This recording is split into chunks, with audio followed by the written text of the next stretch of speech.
On 31st October 1947, speaking over the Lahore station of the Pakistan Broadcasting Service, the Quaid said,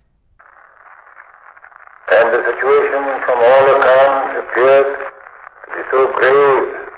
that I decided to come to Lahore.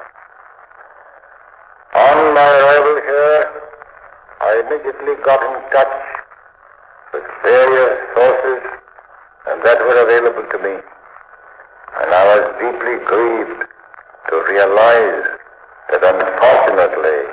there was a great deal of truth in what had been told to me. I am speaking to you under a deep distress and with a heavy heart. But it requires the communities concerned to realize the folly and futility of indulging in this savagery, which has already taken a colossal toll of human life, and especially of the innocent one, and has displaced hundreds of thousands of innocent people, rendered them homeless, and delivered them to starvation, who are wandering about in the countryside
never be undone.